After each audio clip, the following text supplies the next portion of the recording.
আমাকে চিনলে নিজের দিকে তাকে আমাকে খুঁজে পাবে, আসমানে তাকে আমাকে খুঁজে পাবে। এইটার পরে তুমি যখন বুঝবে তোমাকে আমি দুইটা দিক দিয়েছি, ফাহাদাইনাহু নাজদাইন। মন চাইলে তুমি আমাকে বিশ্বাস করো, মন না চাইলে তুমি আমার সাথে কুফরি করো। পড়েন নাউযুবিল্লাহ।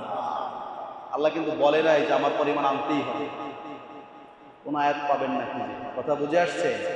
বলছে মন চাইলে ঈমান, কারণ তোমার সামনে আমি সবকিছু পরিষ্কার করে দিয়েছি। সবকিছু কি দিয়েছি? পরিষ্কার। এরপরে যখন আপনি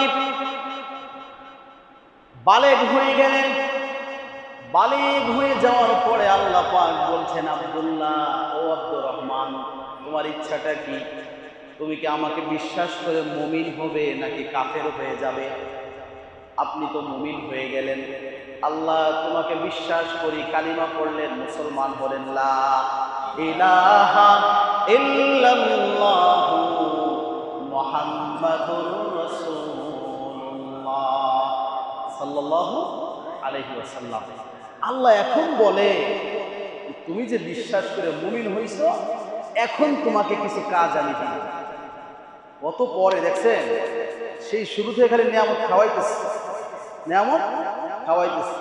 আরো কত আলোচনা যে রেখে দিছি, আপনারা শুনলে অবাক হয়ে যাবেন। বলিনি মায়ের পেটে কি খাইলেন, কি খাওয়াইলো, মায়ের পেট থেকে বের হওয়ার পরে খাওয়ার কি ব্যবস্থা, এগুলো বলছি? বলিনি। সাদা মাথা বলছে অনুবাদ করো।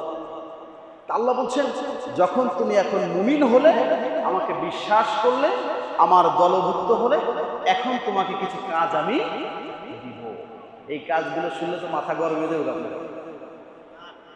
শুনবেন, মিলাবেন, দেখবেন একজনের ভিতরেও নেই, খুব কম পাবেন, দুই একজনের মধ্যে। সূরাতুল বাকারা খুলবেন আজকে গিয়ে, 177 নম্বর আয়াত। কত?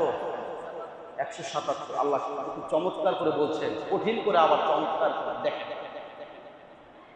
আল্লাহ পাক বলেন, লাইসাল বিররা আন তুওয়াল্লু ওয়ুজুহাকুম কিবালাল মাশরিকি ওয়াল মাগরিব। দেখো, পশ্চিমে আর পূর্বে মুখ ঘোরালে, সিজদা করলেই এটা আল্লাহকে পাওয়া যায়, এটাকে সৎ কাজ বলে। কি বললেন? যে পশ্চিম পূর্বে শুধু মুখ ঘোরায় আল্লাহর প্রতি মাথাকে ঝুঁকালে এটাকেই ভালো কাজ বলে না, আর এটার দ্বারাই আল্লাহকে পাওয়া যায়। তাহলে কোনটাকে ভালো কাজ বলে, কোনটার দ্বারা আল্লাহকে পাওয়া যায়? আল্লাহ এর পরেই বলছেন, এই আয়াতের সাথে সংশ্লিষ্ট, ওয়ালাকিন্নাল বিররা মান আমানা বিল্লাহি ওয়াল ইয়াউমিল আখির ওয়াল মালাইকাতি ওয়াল কিতাবি ওয়ান নাবিয়্যিন। আল্লাহ পাক বলছেন, এক নম্বর ভালো কাজ হলো আমার প্রতি বিশ্বাস রাখো। এই পৃথিবীতে মাবুদ একজন, তিনি কে? কপালটা যিনি বানিয়েছেন, যার নামে সিজদায় কপালটা লুটে যাবে, তিনি কে? তাহলে বোঝা গেল আপনার বাবার কোনো দাম আছে? তো আটরশির মুরিদ আমার এলাকায় আছে, আছে না? আটরশির মাইজ ভান্ডারের মুরিদ। একটা জিনিস লক্ষ্য রাখবেন, মিলায় দেখেন, আমি আপনাদের কাউকে মিল করে বলছি না। এই যত মাজার পূজারে যত ভণ্ড আছে, এগুলো আজীবন ভণ্ডামি করে। মৃত্যুর সময় যখন ডায়াবেটিস হয়ে যায়, স্ট্রোক করে, ব্লক হয়ে যায়, তখন কয় হুজুর একটু ডাক দে তওবা পড়ানোর জন্য। কি কয়? হুজুরে ডাক দিয়ে একটু তওবা পড়া গেছে, আমার বাপরে, আমার মায়ের আজীবন আল্লাহর সাথে শিরিক করছে, এমন হুজুরে ডাকে। আবার এমনও আছে যে হুজুর সালাম দিলেও নেয় না। হ্যাঁ, নেয় না। সালাম দিলেও কি বাবা, কি গুসা হুজুরের প্রতি।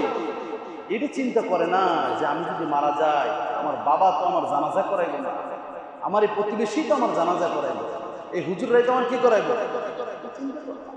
হ্যাঁ, যাক, তারপরেও ভালো যে মৃত্যুর আগে বুঝে যে না, সব ভণ্ডামি, কোরআন হচ্ছে এক নম্বর খাঁটি জিনিস। ঠিক কিনা বলে? তা আল্লাহ পাক বললেন যে এক নম্বরে আমার প্রতি ঈমান। এরপরে মান আমানা বিল্লাহি ওয়াল ইয়াউমিল আখির, তোমাকে যে কবরের জীবনে যাওয়ার পরে আবার তোমাকে উঠানো হবে, কিয়ামত হবে, হাসর নাসর হবে, এটার প্রতি বিশ্বাস রাখো। আমার যত ফেরেশতা আছে এগুলো আমার সন্তান নয়, এগুলো আমার মেয়ে নয়, এগুলো আমার সৃষ্টি, এটার প্রতি বিশ্বাস রাখো। আমি যত নবী পাঠিয়েছি 25 জন নবীর নাম কোরআনে এসেছে, গত জুমায় বলেছিলাম, তাই না? এদের প্রতি বিশ্বাস রাখো। আবার এই নবীদের প্রতি যে কিতাব আমি পাঠিয়েছি এগুলোর প্রতি কি রাখো? বিশ্বাস রাখো। শেষ হয়ে গেল। এখন আসতেছে কঠিন কাজ। দেখেন, আপনি আল্লাহর প্রতি ঈমান আনছেন, এটা ভালো কাজ করলেন, আখিরাতের প্রতি বিশ্বাস, ভালো কাজ করলেন, তাই না? আবার ফেরেশতাকেও বিশ্বাস করেন, আল্লাহর বান্দা, নবীদেরকে বিশ্বাস করেন, আল্লাহর বান্দা, আবার পুনরায় আবার আপনাকে জীবিত হতে হবে, এটাও আপনি বিশ্বাস করলেন। কিন্তু তারপর আল্লাহ কি বলে দেখেন, ওয়াআতাল মাল আলা হুব্বিহি যাবিল কুরবা ওয়াল ইয়াতামা ওয়াল মাসাকিন ওয়া ইবনাস সাবিল।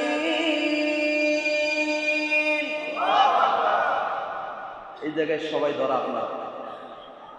আল্লাহ পাক বলছেন ওয়াআতাল মাল আলা হুব্বিহি যাবিল কুরবা। তুমি কি তোমার বোনের খোঁজ খবর নাও?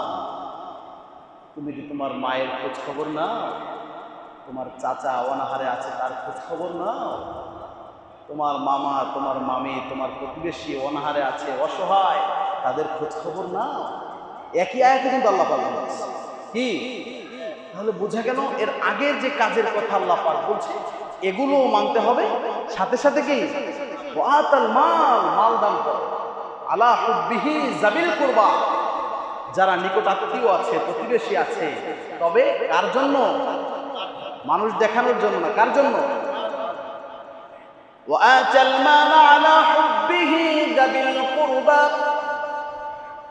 এখন তো বোনের খবর নেয় না, আর বোনের সম্পদটা কিভাবে লুটে নেওয়া যায় এই চেষ্টা আমরা করি, ঠিক কিনা বলেন? এই চেষ্টাটা আমরা করি। আর বোনও চিন্তা করে যে ভাই বাড়ি একটু সম্পদ পাইছি, এটা যদি আনি মুখ আর কোনোদিন ভাই বাড়ি উঠাইতে পারবো? আল্লাহ কয় আমি দিছি তোরে বাপের অংশ, আর তোর ভাই তোরে মা